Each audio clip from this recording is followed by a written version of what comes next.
کہ دین ایک ایسا راستہ ہے کہ اس پہ اگر انسان واقعتاً چلے تو اس بات کا پورا امکان موجود ہے، الا ماشاءاللہ کبھی ہوگی کوئی ایکسیپشنل معاملہ کسی شخص کے ساتھ تو اس کا خاندان بھی اس کے ساتھ چل پڑے، اس کے دوست احباب بھی اس کے ساتھ چل پڑے، بہت ایکسیپشن، ورنہ ایک سٹیج آئے گی کہ انسان کو محسوس ہوگا کہ میرا دنیا میں کوئی نہیں ہے، دوست بھی ساتھ چھوڑ دیں گے، بھائی بہن بھی ساتھ چھوڑ دیں گے، یہاں تک کہ آپ حلال و حرام کی تمیز کرنا چاہیں گے تو آپ کے بیوی بچے بھی، جب تک آپ انہیں خوب کھلا رہے تھے، خوب پلا رہے تھے، خوب ریکریشنز پر لے کے جاتے تھے، ویکیشنز پہ لے کے جاتے تھے، بڑے خوش تھے آپ سے، پاپا پاپا کہتے تھے، ڈیڈی ڈیڈی کہتے تھے، لیکن جب آپ حلال و حرام کی تمیز کرنا شروع کریں گے، آپ کی فائنینشیل ریسورسز سکویز ہوں گی، تو وہی بیوی بچے ہوں گے کہ جو اس طرح آپ سے جدا ہوں گے اور اس طرح آپ کو ڈس اون کریں گے جیسے آپ کا کوئی ان سے سرے سے تعلق تھا ہی نہیں۔ تو ایسے میں انسان کے پاس پھر کیا رہ جاتا ہے؟ کسے کسے پکارے؟ تنہائی، ایک علیحدہ ہونے کا احساس کہ میرا دنیا میں کوئی نہیں،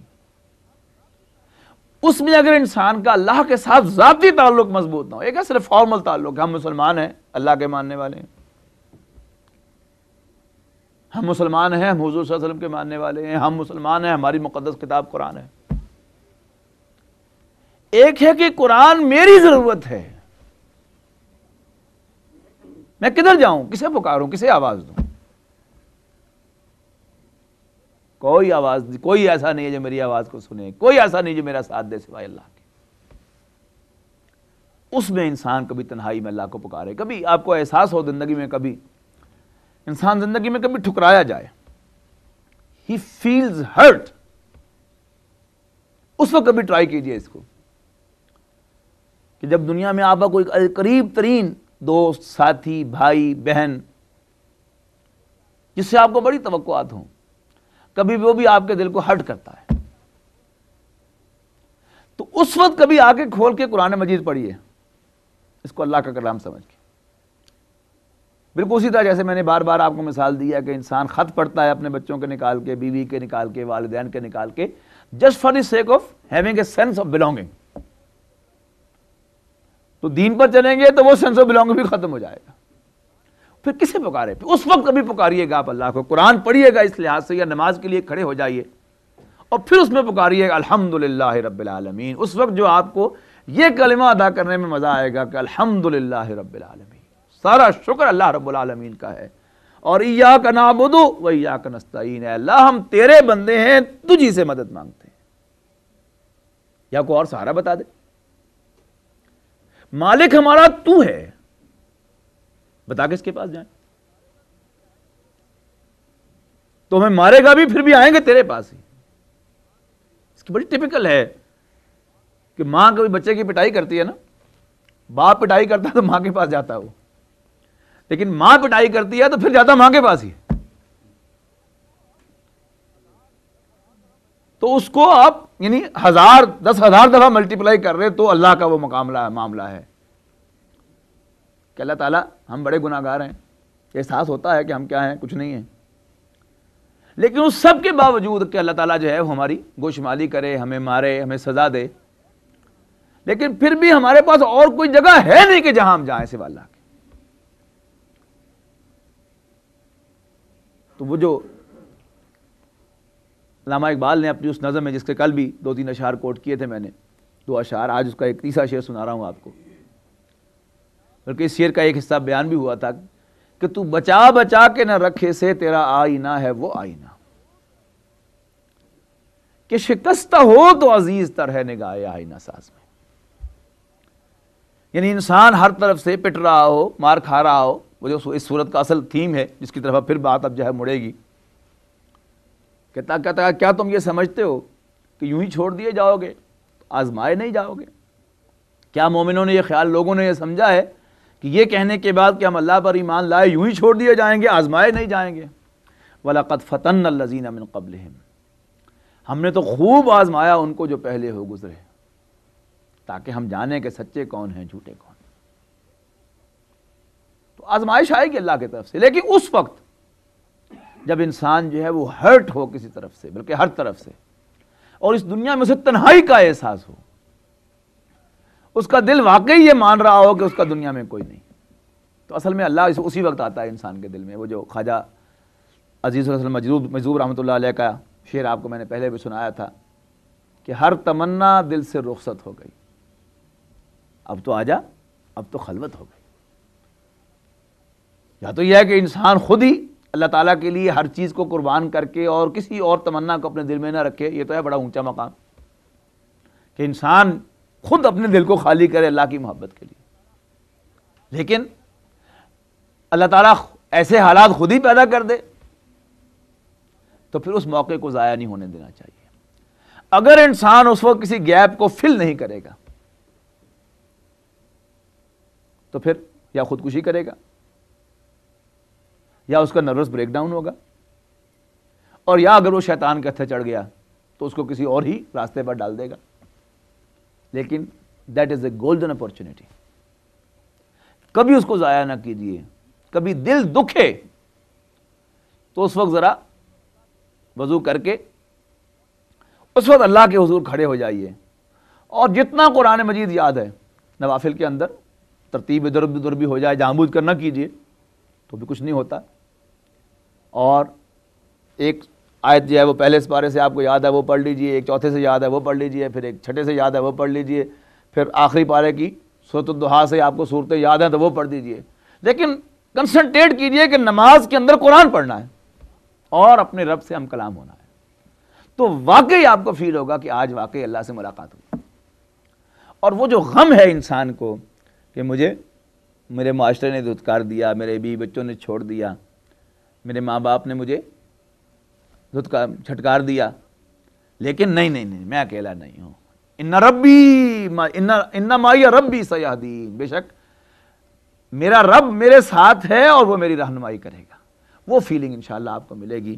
تو فرمایا اتلو ما اوحی الیک من الکتاب، تلاوت کر جو وحی کیا گیا ہے تیری جانب کتاب میں سے۔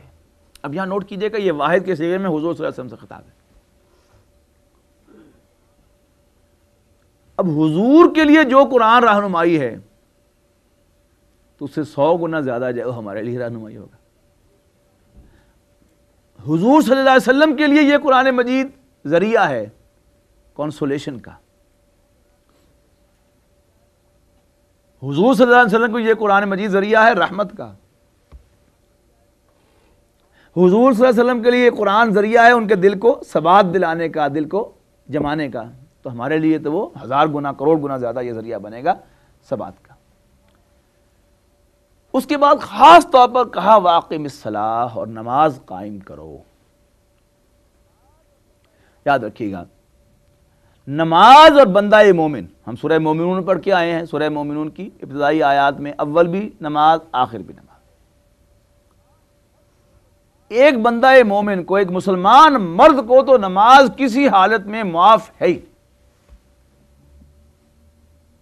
سفر میں ہو تب اس نے پڑھنی ہے، گھر میں ہو تب اس نے پڑھنی ہے، کاروبار میں ہو تب اس نے پڑھنی ہے، اپنی جاب پر ہو تب اس نے پڑھنی ہے، تندرست ہو تب اس نے پڑھنی ہے، اور بیمار ہو تب اس نے پڑھنی ہے، فارغ ہو تب پڑھنی ہے، مصروف ہو تب پڑھنی ہے۔ تو اللہ تعالیٰ کے حضور نماز کی شکل میں حاضری، اس سے مرد کو کوئی ایکسپشن نہیں۔ بیمار ہے، وضو نہیں کر سکتا، غسل نہیں کر سکتا، تیمم کر لے، کھڑے نہیں ہو سکتا، بیٹھ کے پڑھ لے، بیٹھ نہیں سکتا، لیٹ کے پڑھ لے، اور لیٹ کے بھی موومنٹ نہیں کر سکتا تو بس صرف قبلہ رخ ٹانگیں کر کے اور لیٹ جائے اور صرف اپنی انگلی کے ساتھ جو ہے اشارہ کر لے کہ یہ کھڑا ہو گیا، یہ رکوع چلا گیا، یہ سجدے چلا گیا، یہ اشارہ بھی کافی ہے، لیکن اس سے ایگزمپشن اس کے لیے کوئی، ہوش نہ رہے، یوں ہی ہوش آئے فوراً قضا کر لے۔ تو نماز جو ہے اس کا اہتمام، اور خاص طور پر مردوں کے لیے اس کا مسجد میں آ کر نماز کا ادا کرنا اور نماز باجماعت ادا کرنا، انتہائی ضروری ہے. اس سے انسان نماز کے تابع ہو جاتا ہے، ورنہ نماز آپ کے تابع ہو جاتی.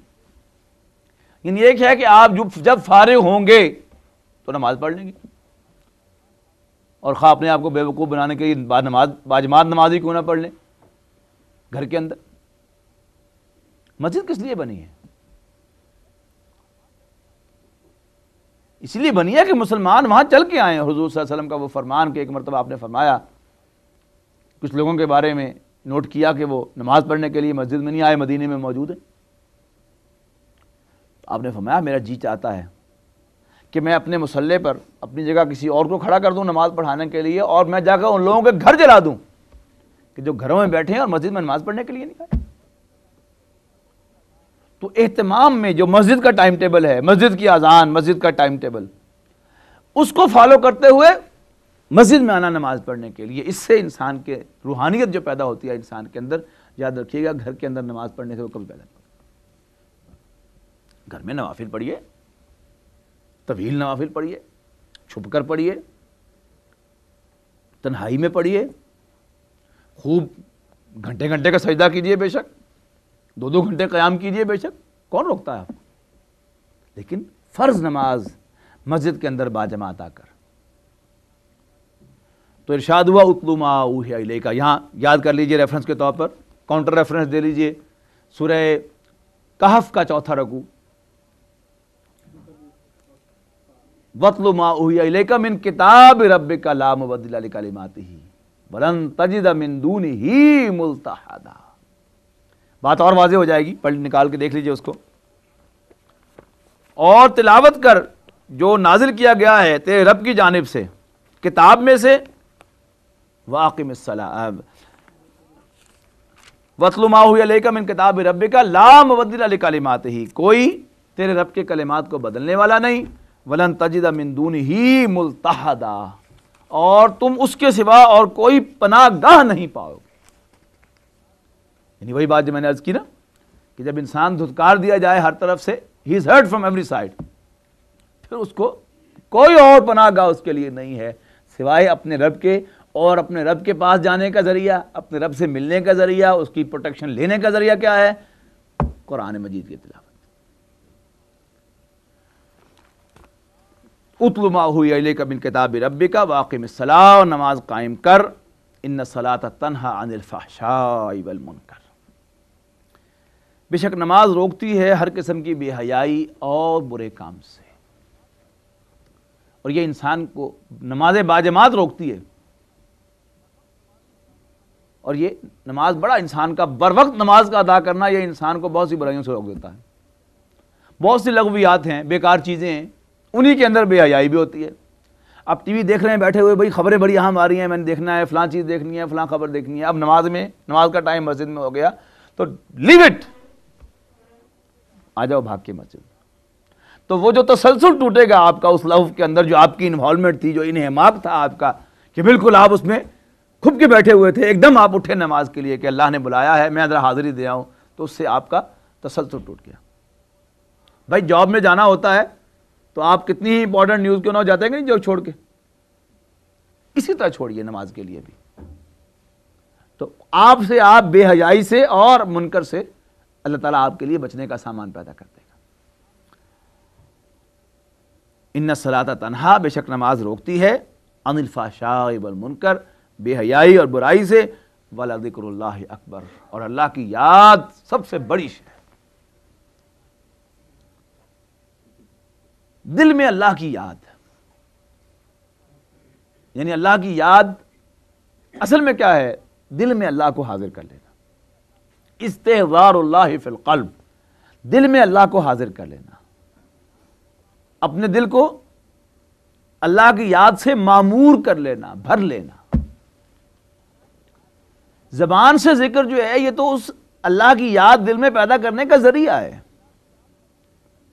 نماز بھی دل میں اللہ کی یاد پیدا کرنے کا ذریعہ ہے. اور دل میں اللہ کی یاد ہو، اس جیسی اور کوئی شے نہیں. یاد کرنے کی بہت سی چیزیں ہیں، یاد رکھنے کی بہت سی چیزیں ہیں، لیکن اللہ تعالیٰ انسان کے دل میں ہر وقت موجود ہو، حاضر ہو، انسان کا دل اللہ کی یاد سے بھرا ہوا ہو، اللہ کی یاد سے معمور ہو، تو وَلَذِكْرُ اللّٰہِ اکبر، اللہ کی یاد سب سے بڑی شے ہے، بہت بڑی شے ہے۔ وَاللّٰهُ يَعْلَمُ مَا تَصْنَعُونَ، اور جو کچھ بھی تم کرتے ہو اللہ تعالیٰ اسے جانتا ہے۔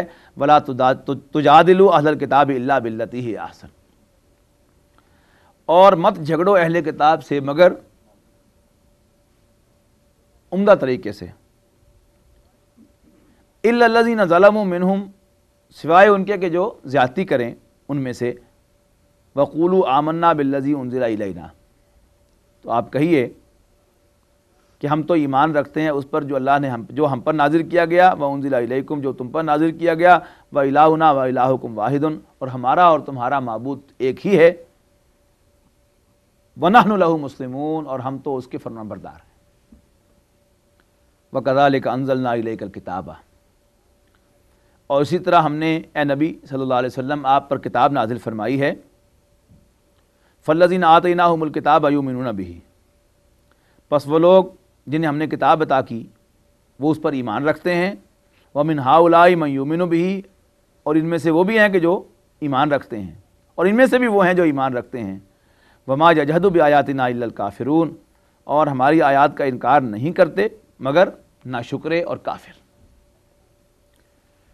وَمَا كُنْتَ تَتْلُو مِن قَبْلِهِ مِن كِتَابٍ وَلَا تَخُطُّهُ بِيَمِينِكَ إِذًا لَارْتَابَ الْمُبْطِلُونَ، اور تم میں سے پہلے کوئی تم سے پہلے اور تم اس سے پہلے کوئی کتاب نہ پڑھتے تھے، اور نہ ہی آپ اپنے دائیں ہاتھ سے کوئی خوشخطی کرتے تھے، کچھ لکھتے تھے، یعنی آپ پڑھے لکھے تھے۔ اذا لارتاب المبطلون، اگر ایسا ہوتا پھر تو اہل باطل ضرور شک کرتے، لیکن جب آپ شروع سے لٹریٹ تھے ہی نہیں، قرآن نازل ہونے سے پہلے نہ آپ نے کبھی کچھ لکھا نہ کچھ پڑھا، تو اچانک جو آپ اتنا عمدہ کلام جو ہے پیش کر رہے ہیں، تو اس بات کا ثبوت ہے کہ یہ اللہ کی طرف سے وحی آئی۔ اور اگر آپ پہلے سے لٹریٹ آدمی ہوتے، آپ کی بہت سی کتابیں پہلے بھی شائع ہوئی ہوتی اور آپ کا کلام پہلے بھی لوگوں کے سامنے ہوتا، تو پھر تو شک ہو سکتا تھا کہ ہاں اب اسی کو پہلے رفتہ، اس طرح ہوتا نا انسان کہ کوئی شخص جو ہے پہلے چھوٹا ہوتا ہے، پھر آہستہ آہستہ بڑا ہوتے ہوتے ایک دم وہ دعویٰ کر دیتا ہے۔ یہی ہوا تھا مرزا غلام احمد قادیانی کے ساتھ، مسلمانوں کے بڑے اچھے مناظر تھے وہ آریہ سماجیوں کے خلاف، لیکن بس شیطان نے ایسی پھونک بھر دی ان کے اندر کہ انہوں نے دعویٰ کر دیا نبوت کا۔ پھر کون سا دعویٰ نہیں کیا؟ مسیح موعود کا دعویٰ انہوں نے کیا، مہدی کا دعویٰ انہوں نے کیا، اور نبوت کا دعویٰ انہوں نے کیا۔ تو شاید کچھ دیر اور زندہ رہتے خدا کا دعویٰ بھی کر ہی دیتے۔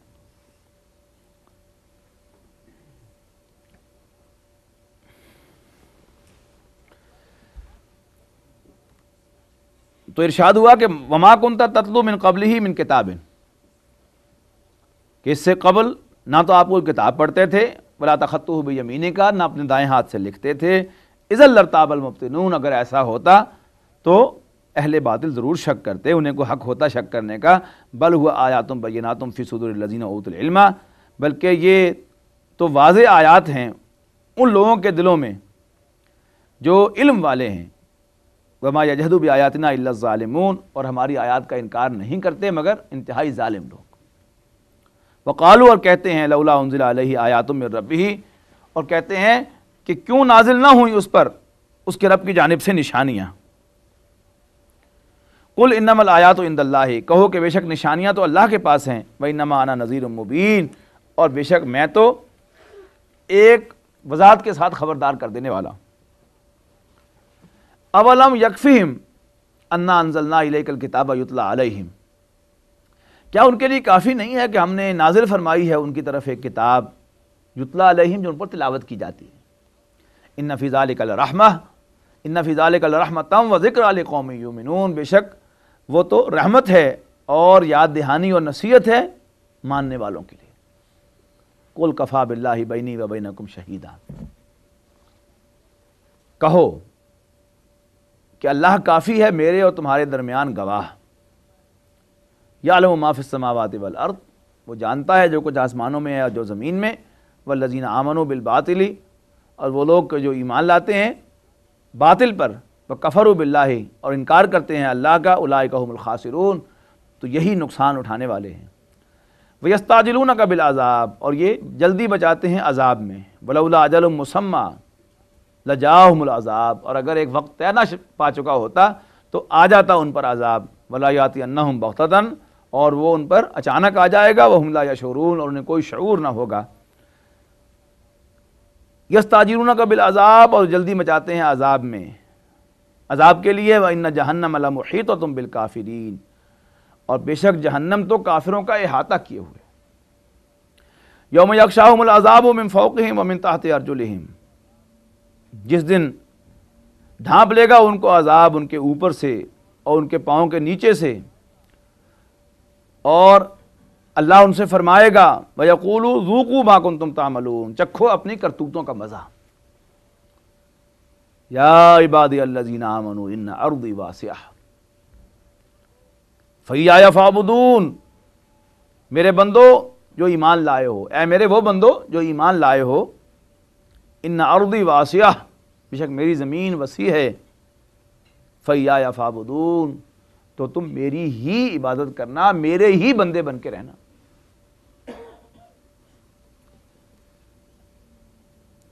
سورۃ العنکبوت کا زمانہ نزول حضور صلی اللہ علیہ وسلم کی مکی زندگی کا نصف ہے، وسط۔ اس آیہ مبارکہ سے ہجرت حبشہ کی اجازت ملی، یعنی پرسیکیوشن اپنی انتہا کو پہنچ گئی صحابہ کے لیے سن 6-7 ہجری میں نبوی میں، لہذا اس آیت میں اجازت دے دی گئی کہ میری زمین وسیع ہے، میرے بندو میری زمین وسیع ہے تو جہاں جا سکتے ہو چلے جاؤ، لیکن تمہیں مجھے چھوڑ کر کسی اور کی عبادت کرنے کی اجازت نہیں ہے، کسی اور کا بندہ بننے کی اجازت نہیں ہے۔ اگر یہ زمین تمہارے لیے تنگ ہے کہ تم یہاں پر میری بندگی نہیں کر سکتے تو کسی اور زمین پہ چلے جاؤ، وہاں نہیں کر سکتے اور زمین پہ چلے جاؤ، میری زمین وسیع ہے۔ ایایا فایایا فاعبدون تو تم میرے ہی بندے بن کر رہو۔ کل نفس ذائقۃ، ایک بات اور یہاں نوٹ کر لیجئے کہ مکی قرآن میں یا ایھا الذین آمنوا کا ٹائٹل نہیں ہے، مکی قرآن میں یا ایھا الذین آمنوا کا ایڈریس نہیں ہے۔ حضور صلی اللہ علیہ وسلم سے خطاب ہے یا انڈیویجول سطح پر، یا انسان سے خطاب ہے انڈیویجول سطح پر، یا ایھا الانسان ما غرک بربک الکریم قل لئن اجتمعت الانس والجن کہہ دو اے جنو اے انسانو، یا حضور سے خطاب ہے ذاتی سطح پر، الم نشرح لک صدرک ووضعنا لک عنک وزرک الذی انقض ظہرک ورفعنا لک ذکرک، اور یہ سب واحد کے صیغے میں تم تجھ پر تمہارے ساتھ والضحیٰ واللیل اذا سجا ما ودعک ربک وما قلی وللآخرۃ خیر لک من الاولی ولسوف یعطیک ربک فترضی۔ اب جامع کا ترجمہ نہیں کروں گا تاکہ جن کو عربی نہیں آتی انہیں محسوس ہو کہ دل لے کے لوٹ۔ اب یہ واحد کے صیغے میں حضور صلی اللہ علیہ وسلم بڑا پیار کا خطاب ہے، یعنی پوری کی پوری یہ دونوں صورتیں سورۃ الضحیٰ اور سورۃ الانشراح اول تا آخر صرف حضور سے نجی خطاب ہے، کوئی اور بات نہیں۔ یا خطاب ہوگا یا ایھا الناس، اے لوگو۔ تو اب یہاں پر یہ مکی صورت ہے، سورہ حج کے جو ہے وہ بھی مکی صورت، لیکن میں نے نوٹ کروایا تھا کہ اس کی کچھ آیات یقیناً مدنی ہیں، تو ان میں ہم نے وہ پڑھ لیا یا ایھا الذین آمنوا ارکعوا واسجدوا واعبدوا ربکم۔ ادروائز آپ کو پورے مکی قرآن میں کوئی شاذ ایکسیپشن شاید کہیں مل جائے، لیکن آن دی ہول آپ کو یہ خطاب نہیں ملے گا۔ جبکہ اس کے مقابلے میں سورہ حجرات ہم پڑھیں گے 18 آیات کی صورت ہے وہ، لیکن 18 میں سے 5 آیات جو ہیں اس کی وہ یا ایھا الذین آمنوا سے شروع ہوتی۔ سو دس از دا ڈفرنس، ایک دوسرے کے مقابلے میں کمپیریٹو جو ہے وہ ذہن میں رہے آپ کے، کمپیریزن دونوں کا، کہ مدنی صورتوں میں اصل خطاب یا ایھا الذین آمنوا ہے، اس لیے کہ مسلم کمیونٹی بالفعل وجود میں آ گئی۔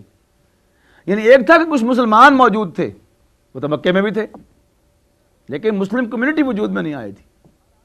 مدینے میں اگرچہ اب ان میں منافق بھی کافی شامل تھے، لیکن بہرحال for all practical purpose they were a community, ان کا ایک نظم تھا، ان کا ایک نظام تھا. تو اب جب وہ کمیونٹی وجود میں آ گئی تو اب انہیں خطاب کیا جاتا ہے یا ایھا الذین آمنوا، اے وہ لوگوں جو ایمان لائے ہو. اب یہاں ان بٹوین ایک بات ہے کہ ہے ابھی مکی زندگی، لیکن یا ایھا الذین آمنوا نہیں کہا، یا عبادی الذین آمنوا، اے میرے وہ بندوں جو ایمان لائے ہو. اس لیے کہ جب تک وہ کمیونٹی وجود میں آئی تو سب انڈیویجولی بندے ہیں اللہ کے، ابھی تک وہ اس معنی میں ایک جماعت نہیں بنے. تو یا عبادی الذین آمنوا، اے وہ لوگوں جو ایمان لائے ہو، ان ارضی واسعہ، بے شک میری زمین تو بڑی وسیع ہے، فایایا فاعبدون، پس تم میری ہی عبادت کرو، میرے ہی بندے بن کے رہو. کل نفس ذائقۃ الموت، ہر نفس موت کا ذائقہ چکھنے والا ہے. چونکہ عربی زبان میں نفس مؤنث ہے تو اس کی مؤنث لائی گئی ذائقۃن، یعنی اردو میں جس چیز کو ہم ذائقہ کہتے ہیں عربی میں وہ ذوق ہے، اور جس کو ہم ذائقۃن کہتے ہیں اس کا مطلب ہے ذائقہ چکھنے والی. تو جیسے وہ کوئی پٹھان جو ہے وہ بولتا ہے تو مذکر کو مؤنث کرتا ہے نا، اس کا بالکل لفظی ترجمہ کریں گے تو ہوگا ہر نفس موت کا مزہ چکھنے والی ہے. لیکن حقیقت کیا ہے کہ translation means to express an idea from one language to another. Urdu میں نفس مذکر ہے تو لہذا ترجمہ ہم مذکر میں کریں گے کہ بے شک ہر نفس موت کا مزہ چکھنے والا ہے. ثم الینا ترجعون، پھر ہماری ہی طرف تم سب لوٹائے جاؤ گے. والذین آمنوا وعملوا الصالحات، اور وہ لوگ جو ایمان لائے اور انہیں اچھے عمل کیے.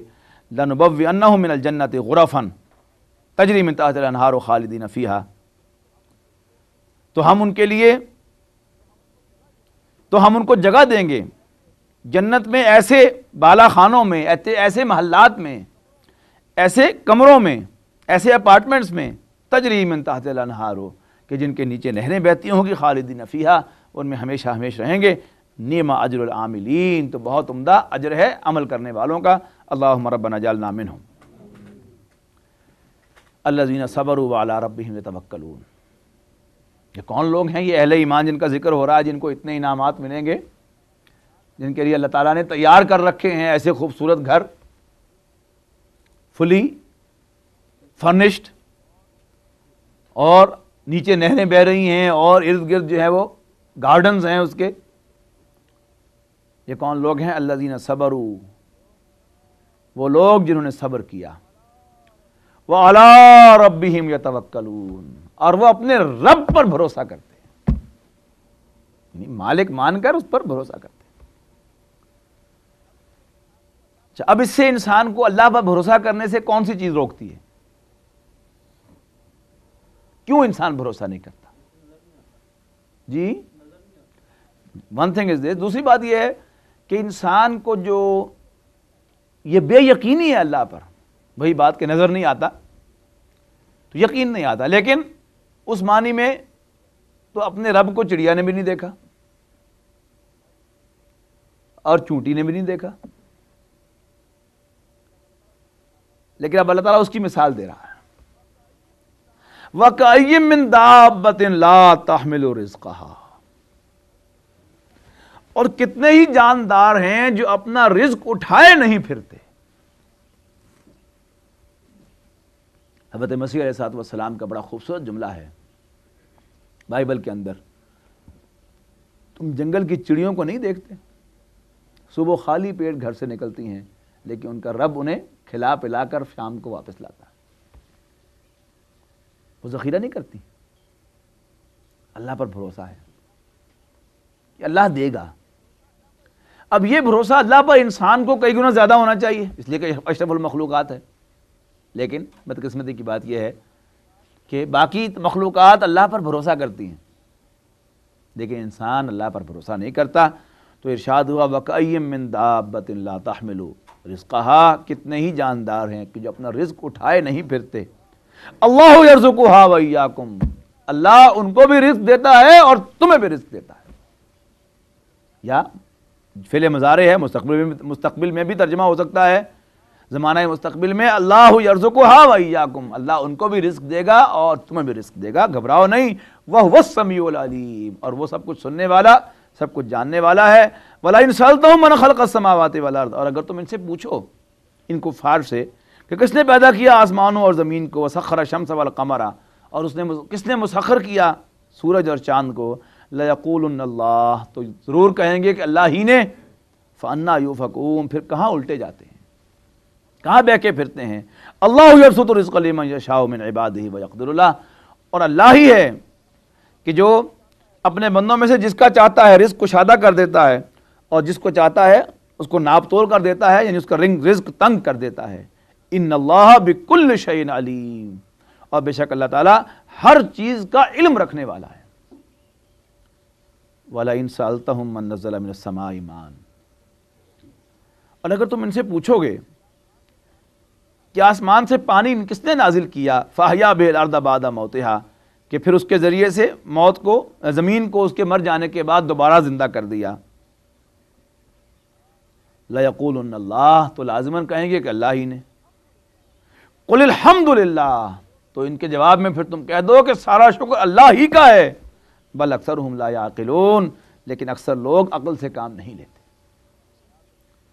وَمَا الْحَيَاةُ الدُّنْيَا إِلَّا لَعِبٌ وَلَهْوٌ، وَمَا هَذِهِ الْحَيَاةُ الدُّنْيَا إِلَّا لَهْوٌ وَلَعِبٌ، اور نہیں ہے یہ دنیاوی زندگی مگر ایک تماشا اور کھیل۔ لہو کہتے ہیں کسی ایسی چیز کو جو انسان کو حقائق سے غافل کرتے ہیں۔ الہاکم التکاثر، باب افعال میں چلا گیا کہ تمہیں غافل کر دیا تکاثر نے، کثرت کی خواہش نے۔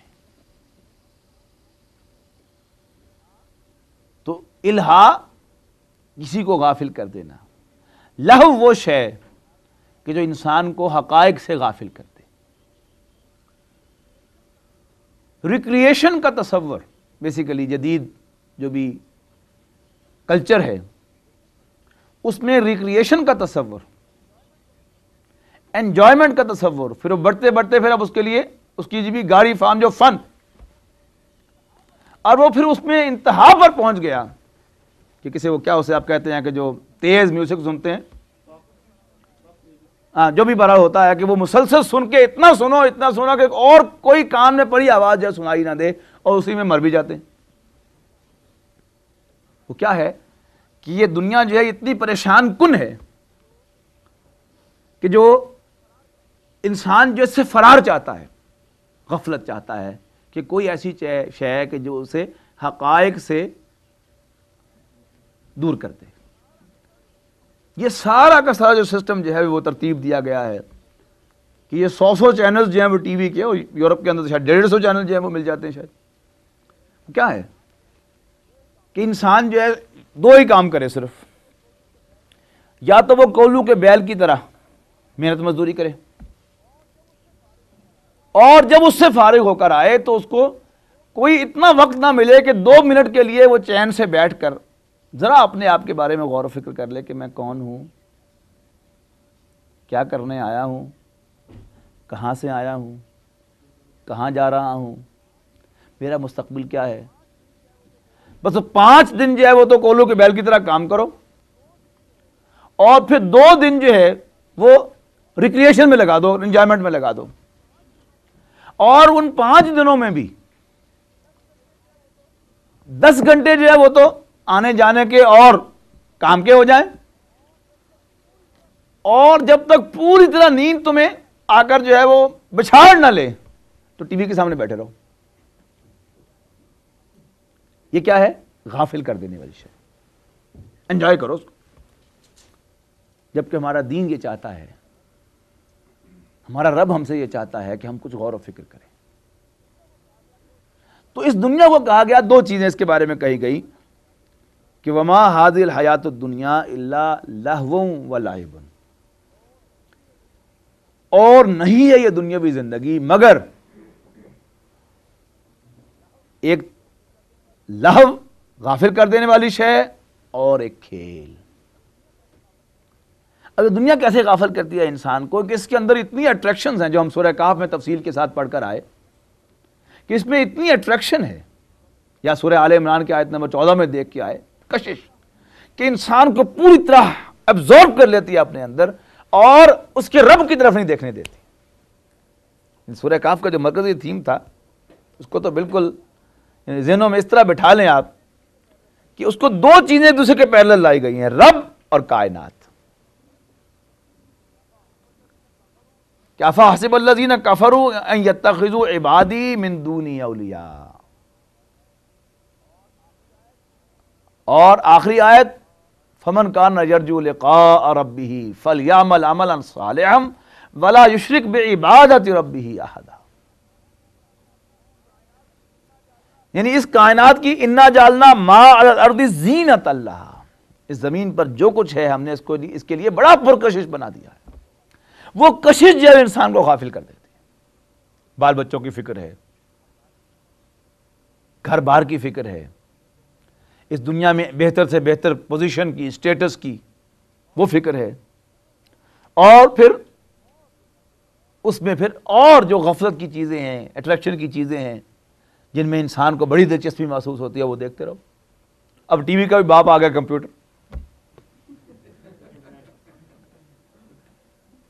یعنی اس میں پہلے یہ تھا کہ کچھ چلیے باہر جا کے نہیں کھیلنا، باہر کے کھیل کو بالکل پروفیشنل بنا دیا. آپ کوئی عام آدمی جو ہے وہ کھیلے تو اس کی کوئی حیثیت نہیں، وہ بھی دیوانہ وار پاگلوں کی طرح کھیلے پھر تو اس کو کوئی حیثیت ہے، کوئی مزہ آتا ہے اس کو کھیلنے کا، ورنہ اس کی کوئی حیثیت ہی نہیں.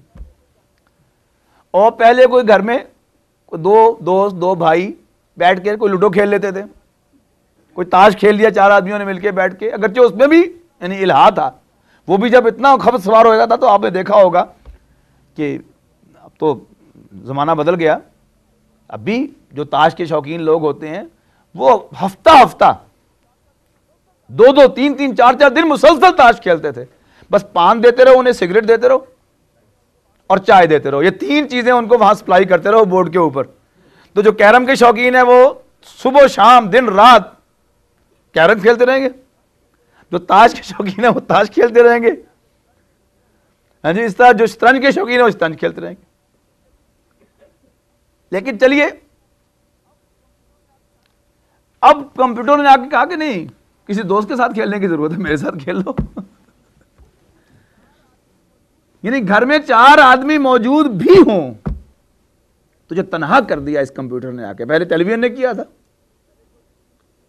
کہ فیملی پہلے ہی چھوٹی تھی تو لے دے کر وہ ایک بڈھا بڈھی تھے،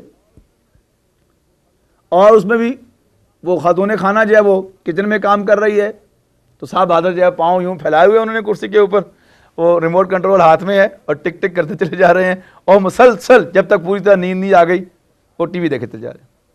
اور ساتھ ہاتھ میں ایک میگزین بھی رکھا ہوا ہے، مبادہ کوئی چیز جو ہے جس پر نظر ہٹانی پڑ جائے ٹی وی سے تو بیوی سے بات کرنے کی کوئی ضرورت نہیں، وہ باقی میگزین پڑھ لیں گے. اور اب جو ہے کمپیوٹر آ گیا تو انسانوں کے درمیان تعلق جو ہے وہ ختم، ایک مشین کے ساتھ تعلق جو ہے وہ قائم ہو گیا. اب دو آدمی اکٹھے ہیں، فرض کیجئے یعنی بیوی کام نہیں بھی کر رہی، بچے بھی ہیں ساتھ، بیوی بھی ہے، سب لوگ مل کے بیٹھ کے ٹی وی دیکھ رہے ہیں، تو کیا وہ ایک دوسرے کو کمپنی دے رہے ہیں؟ بالکل کمپنی نہیں دے رہے. Everybody is looking at the TV. تو کس کے ساتھ باتیں کر رہے ہیں؟ ٹی وی کے ساتھ باتیں کر رہے ہیں. دو انسان آپس میں کلام نہیں کر رہے. تو الہا غافل کر دینا، اللہ تو بہت دور کی بات ہے، وہ تو نظر ہی نہیں آتا. یعنی ان چیزوں نے تو انسان کو دوسرے انسان سے غافل کرتے ہیں. ساتھ بیٹھا ہوا انسان جو ہے اس سے بھی انسان غافل ہے کہ میرے ساتھ کوئی بیٹھا ہوا ہے کہ نہیں بیٹھا ہوا. تو یہ ہے لہو. تو دو باتیں فرمائیں، تفصیل جو ہے اس کی انشاءاللہ سورہ حدید میں آئے گی، وہاں 5 چیزیں بتائی گئی ہیں. اعلموا انما الحیات الدنیا لعب و لہو و زینت و تفاخر بینکم و تکاثر فی الاموال والاولاد. لیکن ان دو کا قرآن مجید میں کئی مقامات پر ذکر ہے. کبھی لہو کو پہلے کہہ دیا، لائب کو بعد میں کہہ دیا، کبھی لائب کو پہلے کہہ دیا، کبھی لہو کو بعد میں کہہ دیا. لیکن ذکر کئی جگہ پر ہے کہ دنیا کی زندگی کی حقیقت کیا ہے. بس یہ تو صرف ایک کھیل اور تماشا ہے. لیکن اگر ہم اس کو کھیل اور تماشا سمجھیں اس معنی میں کہ جو ایک بیکار چیز ہوتی ہے وقت گزاری کے لیے، یعنی کھیل کا بنیادی تصور کیا ہے کہ اس کو زیادہ سیریس نہیں لینا چاہیے. اگرچہ لیتے بھی ہیں سیریس، لیکن ایک ڈھونک رچایا ہوا ہے اسپورٹس مین اسپرٹ کا کہ اس کو زیادہ سیریس نہیں لینا چاہیے. ہار گئے تو کوئی بات نہیں. اس ہار پر بھی وہ لطیفہ یاد آ گیا کہ ایک آدمی کے 4 بیٹے تھے، تو پاکستان میں وہ 31 مارچ کو رزلٹ آیا کرتا ہے، تو ایک بیٹا آیا، اس نے کہا، باپ نے پوچھا بھائی کیا بنا؟ انہوں نے کہا بچی فیل ہو گیا ہوں، لیکن استاد جی نے کہا تھا کہ گرتے ہیں شاہ سواری میدان جنگ میں۔ میں نے کہا اچھا ہاں بیٹا کوئی بات نہیں۔ دوسرا آیا، وہ بھی فیل۔ تیسرا آیا، وہ بھی فیل۔ ذرا خود مغموم آیا، باپ نے کہا چلو بیٹا کوئی بات نہیں، گرتے ہیں شاہ سواری میدان جنگ۔ چوتھا آیا تو دور سے بھاگتا ہوا آیا، بابا کہتا ابا جی گرتے ہیں شاہ سواری میدان جنگ میں۔ تو باپ نے کہا کہ سارے شاہ سوار میرے یہاں ہی پیدا ہونے تھے۔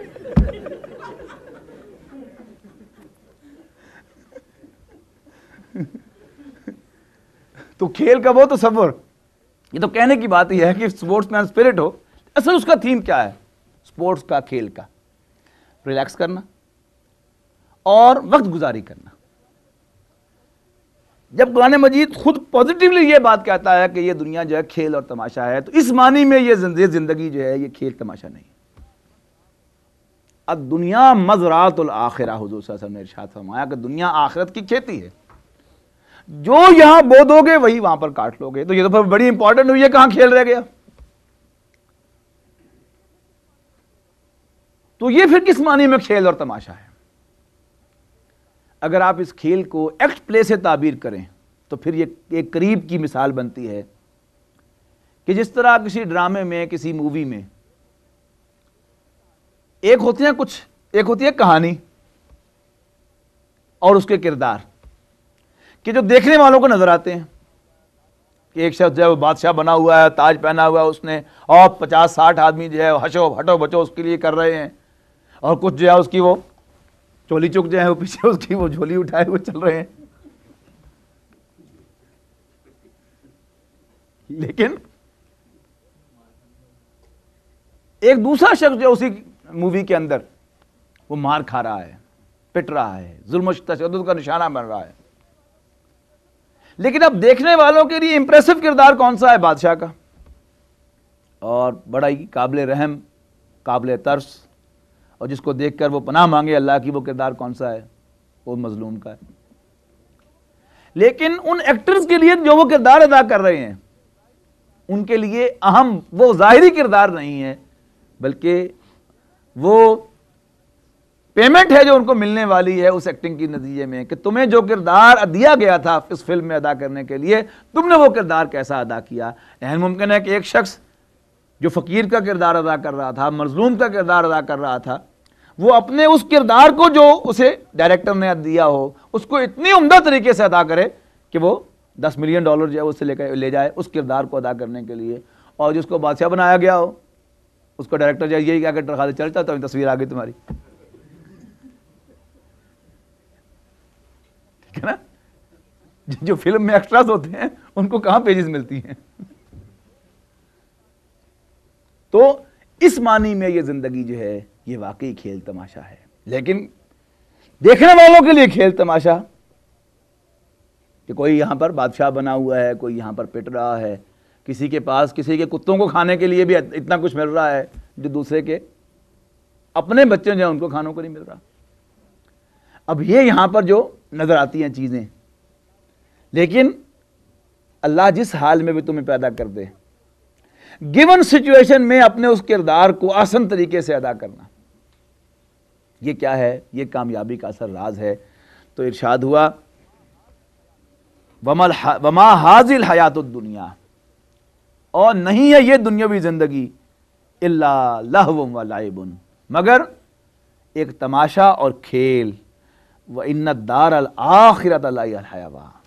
اب سمجھ آنا کہ یہاں جو تماشا اور کھیل ہے اس میں کچھ کردار نظر آ رہے ہیں، they are not important، اصل کیا ہے؟ وَإِنَّ الدَّارَ الْآخِرَةَ لَهِيَ الْحَيَوَانُ، اور ہمیشہ کی زندگی تو آخرت ہی کا گھر ہے۔ لَوْ كَانُوا يَعْلَمُونَ، کاش کہ یہ لوگ جان لیں کہ یہاں جو ظاہری کردار نظر آتے ہیں اس کھیل اور تماشے کے اندر یہ اصل نہیں ہیں، بلکہ اصل وہ ہے کہ جو اس کے نتیجے میں انسان کو آخرت میں جا کر اس کے انعام کے طور پر ملے گا کہ تم نے یہ زندگی، یہ تماشا، یہ کھیل، یہ ڈرامہ، یہ موویز، اس میں تم نے کیسے پلے کیا، کیسے تم نے اس میں ایکٹ کیا، کیسے تم نے اپنا کردار ادا کیا، وہ ہے اصل شے۔ وَإِنَّ الدَّارَ الْآخِرَةَ لَهِيَ الْحَيَوَانُ لَوْ كَانُوا يَعْلَمُونَ، کاش کہ یہ لوگ جان لیں۔ فَإِذَا رَكِبُوا فِي الْفُلْكِ، بس جب یہ سوار ہوتے ہیں کشتی میں،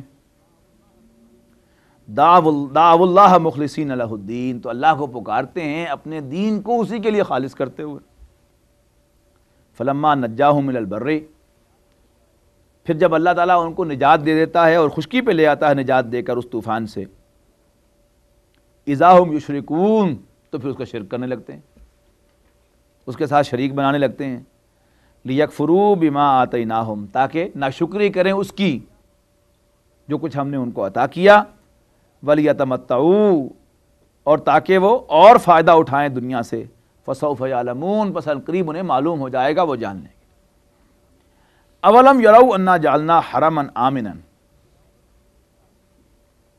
کیا انہوں نے نہیں دیکھا کہ ہم نے بنا دیا حرم کو امن کی جگہ، وَيُتَخَطَّفُ النَّاسُ مِنْ حَوْلِهِمْ، جبکہ اس کے ارد گرد پورے عرب کے اندر لوگ اچک لیے جاتے ہیں۔ وہی بات جو سورہ قریش میں جا کے آگے آئے گی زیادہ کلیئر الفاظ میں، کہ مکے کے رہنے والے جو قریش تھے، یہ چونکہ کعبے کے متولی تھے، لہذا ان کی حیثیت پورے عرب میں پیرزادوں کی سی تھی، ان کو کوئی نہیں لوٹتا تھا، ان کے قافلوں کو، سردی ہو گرمی ہو رات ہو دن ہو، قریش کا قافلہ ہے تو وہ پریولیجڈ ہے، کوئی اس پر ہاتھ نہیں ڈالے گا، اور قافلے ہیں تو لوٹ جائیں گے۔ تو ارشاد ہوا اولم یروا، کیا انہوں نے نہیں دیکھا، انا جعلنا حرما آمنا، کہ ہم نے بنا دیا حرم کو امن کی جگہ، وَيُتَخَطَّفُ النَّاسُ مِنْ حَوْلِهِمْ، اور لوگ اچک دیے جاتے ہیں اس کے ارد گرد، ان کے ارد گرد، أَفَبِالْبَاطِلِ يُؤْمِنُونَ وَبِنِعْمَةِ اللَّهِ هُمْ يَكْفُرُونَ، کیا وہ باطل پر اعتقاد رکھتے ہیں اور اللہ کی نعمتوں کا انکار کرتے ہیں۔ وَمَنْ أَظْلَمُ مِمَّنِ افْتَرَىٰ عَلَى اللَّهِ كَذِبًا، اور اس سے بڑھ کر ظالم کون ہے جو اللہ پر جھوٹ باندھے، او کذب بالحق لما جاءہ، یا حق کو جھٹلائے جب وہ اس کے سامنے آ جائے۔ الیس فی جہنم مثوی للکافرین، تو کیا جہنم کافروں کا ٹھکانہ نہیں ہے۔ والذین جاہدوا فینا، جی تو چاہتا ترجمہ نہ کروں اتنی خوبصورت آیت کا، لیکن بہرحال اب آپ چل کے آئے ہیں تو لحاظ کر لیتا ہوں آپ کا۔ اور وہ لوگ جو ہمارے راستے میں جد و جہد کریں، والذین جاہدوا فینا، جو ہمارے راستے میں جد و جہد کریں، لنہدینہم سبلنا، تو ہم ضرور بضرور کھول دیں گے ان کے لیے اپنے راستے۔ دین کی جد و جہد جب آغاز میں ہوتی ہے، شروع میں ہوتی ہے، تو تنگ راستہ نظر آتا ہے کہ ہم خام خواہ اپنا سر پھوڑتے چلے جا رہے ہیں، کوئی نتیجہ تو نکل نہیں رہا، کوئی ہماری بات تو سنتا نہیں، ہماری نفری میں کوئی اضافہ تو ہو نہیں رہا، لیکن یقین دہانی کروائی جا رہی ہے۔ اب یہ بتا رہا میں نے آپ کو کہ حضور صلی اللہ علیہ وسلم کی مکی زندگی کا وسط، اس میں یہ صورت نازل ہو رہی ہے، جس میں نوبت کہاں تک پہنچ گئی کہ مدینے مکے کو چھوڑ کر حبشہ کی طرف ہجرت کرنی پڑ گئی صحابہ کرام کو۔ تو یہی ہوا نا کہ ایسا محسوس ہو رہا تھا کہ بات بن نہیں رہی، لیکن اللہ تعالیٰ جو ہے وہ ری ایشور کر رہا ہے اسی صورت میں، یوں سمجھے سن 6-7 ہجری کے نبوی کے اندر، کہ والذین جاہدوا فینا، اور وہ لوگ جو ہمارے راستے میں جد و جہد کریں، لنہدینہم سبلنا، تو ہم ان کے لیے اپنے راستوں کو کھول دیں گے۔ وقت لگا، سن 6 نبوی میں ہجرت حبشہ ہوئی، اور سن 6 نبوی میں ہجرت حبشہ ہوئی، تو سن 13 نبوی کے اندر ہجرت مدینہ ہو گئی۔ اب اللہ تعالیٰ نے خود راستے کھولے، اللہ کو پتا ہے کہ کون کون سے راستے ہو سکتے ہیں اور کب انہیں کھولنا ہے، پراپر ٹائم پر اللہ تعالیٰ راستے کھولتا ہے، لیکن اس سے پہلے اہل ایمان کو خوب آزماتا ہے۔ آغاز دیکھیے اس سورت کا وہ کیا تھا کہ کیا تم سمجھتے ہو کیا مسلمان لوگ یہ سمجھتے ہیں کہ یہ کہنے کے بعد ہم ایمان لے آئے چھوڑ دیے جائیں گے، آزمائے نہیں جائیں گے؟ تو الذین جاہدوا فینا یہ کیا ہے؟ آزمائے، جو ہمارے راستے میں جدوجہد کرتے رہیں گے کرتے رہیں گے کرتے رہیں گے، پوری استقامت کے ساتھ، صبر کے ساتھ، ہمت کے ساتھ، استقلال کے ساتھ، لنہدینہم سبلنا، تو ہم لازماً ضرور بے ضرور کھول دیں گے ان کے لیے اپنے راستوں کو، وَإِنَّ اللَّهَ لَمَعَ الْمُحْسِنِينَ، اور بے شک اللہ تعالیٰ تو احسان کی روش اختیار کرنے والوں کے ساتھ ہے۔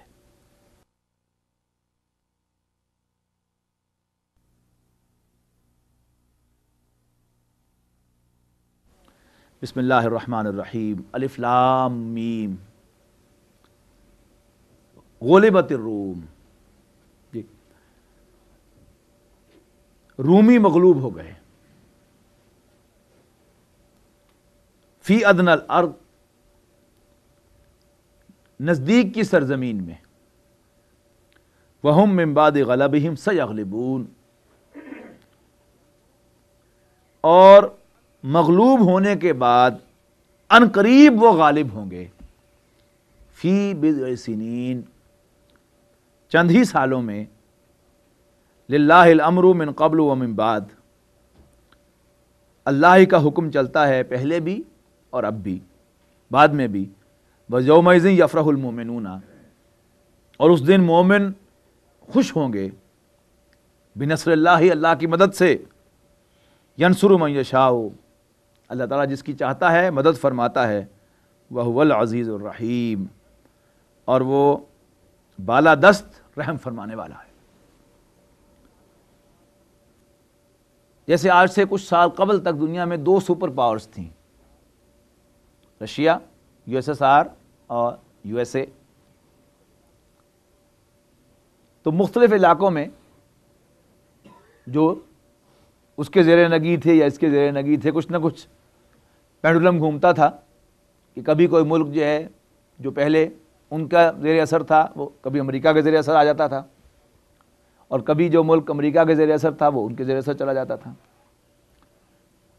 فرسٹ ورلڈ وار میں، سیکنڈ ورلڈ وار میں، یعنی کبھی وہ جیتے کبھی یہ جیتے، کبھی اتحادی جیتے کبھی دوسرے جیتے۔ اسی طرح نبی اکرم صلی اللہ علیہ وسلم کی تشریف آوری کے وقت دنیا میں 2 سپر پاورز تھیں، 2 ایمپائرز تھیں، سلطنت رومن ایمپائر، اور سلطنت کسریٰ، پرشین ایمپائر۔ ایران کی سلطنت جس کا بادشاہ کسریٰ تھا، اور رومن ایمپائر جس کا بادشاہ قیصر تھا۔ اب ان دونوں کے درمیان بھی ایسا ہی ہوتا تھا۔ اب اگر نقشے کو ذہن میں لائیے کہ عربین پیننسولا کا جو یوں سمجھیے کہ ایسٹ ہے، اس پر ان دونوں کا انفلوئنس ہے۔ آپ ذرا نارتھ میں چلے جائیں گے، نارتھ ویسٹ میں جائیں گے اوپر کی طرف، تو نارتھ سے شروع ہوگا، پھر پورا ویسٹ جو ہے ادھر جا کے ترکی ہے، ترکی کے بعد آگے اٹلی ہے، یورپ شروع ہو جاتا ہے، اور نیچے اور ایسٹ کو آئیں گے تو پھر عراق، پھر ایران، اور پھر اس کے بعد پھر افغانستان، پاکستان، یہ اس کا دوسرا ونگ ہے۔ تو یہ 2 بڑی ایمپائرز تھیں، اور ان کے درمیان کچھ پلس مائنس ہوتا رہتا تھا۔ اب رومن ایمپائر چونکہ عیسائیوں کی تھی، بادشاہ بھی عیسائی تھا، اور اس کی اکثریت جو تھی ان کے رہنے والوں کی وہ عیسائیوں پر مشتمل تھی، عیسائی اہل کتاب تھے، نبوت اور رسالت کے تصور سے واقف تھے، نبیوں کو مانتے تھے، اللہ کو مانتے تھے، فرشتوں کو مانتے تھے، کتابوں کو مانتے تھے، جنت و دوزخ کو مانتے تھے، صرف ایک رسول اللہ صلی اللہ علیہ وسلم کو نہیں مانتے تھے۔ تو ایک ایفینٹی مسلمانوں کو ان کے لیے ان کے اندر محسوس ہوتی تھی کہ یہ ہمارے اپنے ہی ہیں، ہمارے بھائی ہیں، ہمارے کزنز ہیں، کچھ تو کچھ ہماری ان سے کچھ رشتہ داری بنتی ہے۔ جبکہ ایرانی جو تھے آتش پرست تھے، شاہ پرست تھے۔ اب ان کی زیادہ جو ہے وہ ایفیلیشن تھی قریش مکہ کے ساتھ۔ تو جب بھی جو آپس میں ان کی چھوٹی موٹی جنگیں ہوتی رہتی تھیں، تو جب بھی کسی جگہ رومیوں کو فتح ہو تو مسلمان ذرا اس پر خوشی محسوس کرتے تھے۔ جیسے ہوتا ہے دنیا کے کوئی میچ آپ دیکھ رہے ہوں تو ہر شخص جو ہے اپنے اندر ایک فیلنگ ڈیولپ کر لیتا ہے، کوئی سرخ وردی والوں کے پاس ساتھ اور کچھ نیلی وردی والوں کے ساتھ، حالانکہ دونوں کے ساتھ اس کا کوئی تعلق بنیادی طور پر نہیں ہوتا، لیکن انسان کی ایک نیچر ہے کہ جب بھی کوئی جنگ دیکھ رہا ہے تو اس کی فیلنگ کبھی نہ کبھی کسی نہ کسی طرح ضرور ہو جائیں گی. تو فیلنگس تو ہونی تھی، اگر کوئی بیسس بھی ہو جائے فیلنگ کی تو زیادہ اچھا ہوگا. اب انڈیا اور پاکستان کے درمیان میچ ہوگا تو اگرچہ آپ وہ بچے کو جو یہاں پلے یہاں بڑھے، لیکن انہیں کچھ احساس ہے نا کہ ہمارا بیک ہوم کوئی تعلق پاکستان کے ساتھ ہے، تو سارے کی ساری ان کی جو ہمدردیاں ہوگی وہ پاکستان کے ساتھ ہوں. تو ایسی جنگ جو ان کے درمیان ہوتی تھی، مسلمانوں کی ہمدردیاں ہوتی تھی رومیوں کے ساتھ، اور قریش کی ہمدردیاں ہوتی تھیں ایرانیوں کے ساتھ. تو اسی طرح ایک جنگ میں مغلوب ہو گئے رومی اور غالب آ گئے ایرانی، تو قریش مکہ نے بڑی بغلیں بجائیں. اس پر یہ آیات نازل ہوئیں کہ غلبت الروم، رومی مغلوب ہو گئے فی ادنی الارض، قریب کی سرزمین میں، وہم من بعد غلبہم سیغلبون، اور مغلوب ہو جانے کے بعد وہ عنقریب غالب ہوں گے. فی بضع سنین، کچھ ہی سالوں میں، وللہ الامر من قبل ومن بعد، امر فیصلے کا اختیار اللہ کا ہے، اللہ کا فیصلہ چلتا ہے، اللہ کا حکم چلتا ہے، پہلے بھی اور اب بھی، بعد میں بھی. اور جس دن ایسا ہوگا یفرح المومنون، مومن اس دن خوش ہوں گے، بنصر اللہ، اللہ کی مدد سے، ینصر من یشاء، اللہ جس کی چاہتا ہے مدد فرماتا ہے، وہو العزیز الرحیم، اور وہ بالادست مہربان ہے، رحم فرمانے والا ہے. اب یہ آیات نازل ہوئیں تو حضرت ابوبکر صدیق رضی اللہ تعالیٰ عنہ نے ان کو چیلنج کیا کہ دیکھو ہمارے نبی پر وحی آ گئی ہے صلی اللہ علیہ وسلم کہ رومی جو ہیں یہ غالب ہوں گے، تم بغلیں نہ بچاؤ، شرط لگا لو کہ غالب ہوں. اس وقت کبھی شرط لگانا جو ہے وہ حرام نہیں ہوتا. 100 اونٹوں کی شرط لگائی حضرت ابوبکر صدیق رضی اللہ تعالیٰ عنہ. حضور کو آگے بتایا تو حضور نے فرمایا کہ کتنے سال کا تم نے کہا ہے؟ انہوں نے 3 سال کا. تو حضور نے فرمایا کہ تم 9 سال کا کہہ دو، اس لیے کہ بدع کا لفظ جو ہے وہ 9 سال تک ہو سکتا ہے چند. تو انہوں نے جا کے اس میں امینڈمنٹ کر دی اس کے اندر، اور پھر چیلنج ان کے ساتھ جو ہے وہ طے ہو گیا. لیکن ہوا ایسا ہی جیسے کہ اس عرصے کے اندر جو نبی اکرم صلی اللہ علیہ وسلم نے فرمایا تھا. دوبارہ جنگ ہوئی ایرانیوں اور رومیوں کے درمیان، اور وہ علاقہ جو ایرانیوں نے ان سے چھین لیا تھا انہوں نے واپس لے لیا. تو گویا اللہ تعالیٰ کی بات سچی ہو گئی اور حضور صلی اللہ علیہ وسلم کی صداقت ثابت ہو گئی. وعد اللہ، یہ اللہ کا وعدہ ہے، لا یخلف اللہ وعدہ، اللہ تعالیٰ اپنے وعدے کے خلاف نہیں فرمائے گا. ولکن اکثر الناس لا یعلمون، لیکن اکثر لوگ نہیں جانتے. یعلمون ظاہرا من الحیات الدنیا، یہ تو جانتے ہیں دنیاوی زندگی کے صرف ظاہر کو. وہم عن الآخرۃ ہم غافلون، اور آخرت کے سے تو وہ بالکل غافل ہیں. اولم یتفکروا فی انفسہم، تو کیا انہوں نے خود اپنے اندر غور نہیں کیا؟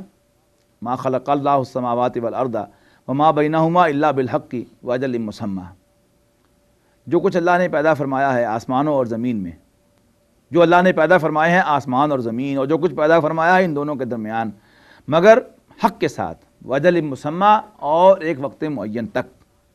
وَإِنَّ كَثِيرًا مِّنَ النَّاسِ بِلِقَاءِ رَبِّهِمْ لَكَافِرُونَ، اور بے شک انسانوں کی اکثریت تو اپنے رب کی ملاقات سے انکار کرنے والوں پر مشتمل ہے. اولم یروا، کیا انہوں نے نہیں، اولم یسیروا فی الارض، کیا انہوں نے زمین کے گھوم پھر کر نہیں دیکھا، زمین کی سیر نہیں کی.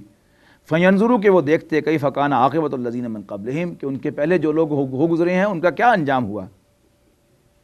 کانوا اشد منہم قوۃ، وہ ان سے زیادہ شدید تھے قوت میں. وآثاروا الارض، اور زمین کو جوتنے میں، زمین کو آباد کرنے میں. وامروها اکثر مما امروها، اور انہیں زیادہ آباد کیا ان کے آباد کرنے سے. وجاءتهم رسلهم بالبینات، اور ان کے پاس آئے تھے ان کی طرف بھیجے ہوئے رسول واضح نشانیاں لے کر. فما کان اللہ لیظلمهم، اور اللہ نہ تھا کہ ان پر ظلم کرتا. ولکن کانوا انفسهم یظلمون، بلکہ وہ خود ہی اپنی ذات پر اپنے آپ پر ظلم ڈھانے والے تھے. ثم کان عاقبۃ الذین اساءوا السوء، پھر جن لوگوں نے برائی کی ان کا انجام بھی برا ہوا. ان کذبوا بآیات اللہ، کہ انہوں نے اللہ کی آیات کو جھٹلا دیا. وکانوا بہا یستہزئون، اور وہ ان کا مذاق اڑانے والے، ان کی ہنسی اڑانے والے تھے. بارک اللہ لی ولکم فی القرآن العظیم ونفعنی وإیاکم بالآیات والذکر الحکیم.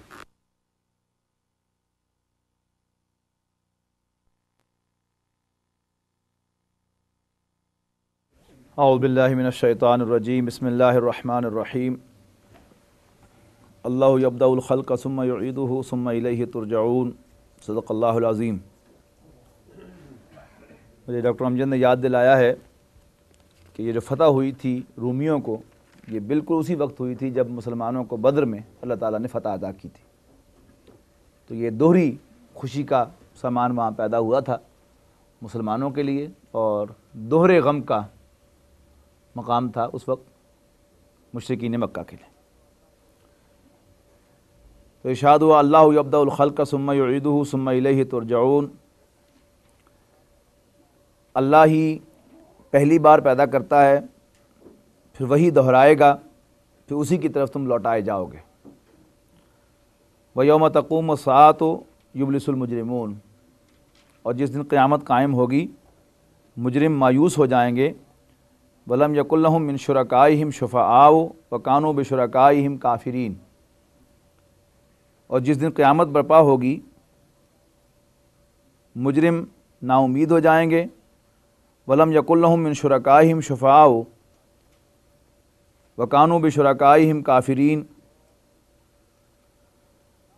اور نہ ہوگا ان کے لیے کوئی ان کے شریکوں میں سے سفارش کرنے والا، اور وہ اپنے شریکوں کے کافر ہوں گے، ان کا انکار کرنے والے ہوں گے۔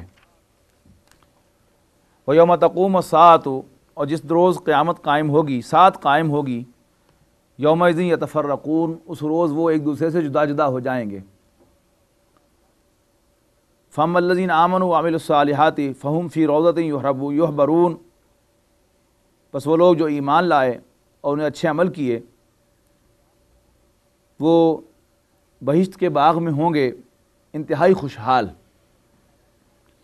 وَأَمَّا الَّذِينَ كَفَرُوا وَكَذَّبُوا بِآيَاتِنَا وَلِقَاءِ الْآخِرَةِ، اور وہ لوگ جنہوں نے کفر کی روش اختیار کی اور ہماری آیات کو جھٹلایا، ہماری آیات اور ہماری اور آخرت کی ملاقات کا انکار کیا، اس کو جھٹلایا، فَأُولَٰئِکَ فِی الْعَذَابِ مُحْضَرُونَ، تو وہ سب کے سب عذاب میں حاضر کر دیے جائیں گے، یعنی عذاب میں ڈال دیے جائیں گے۔ فَسُبْحَانَ اللَّہِ حِینَ تُمْسُونَ وَحِینَ تُصْبِحُونَ، پس اللہ پاک ہے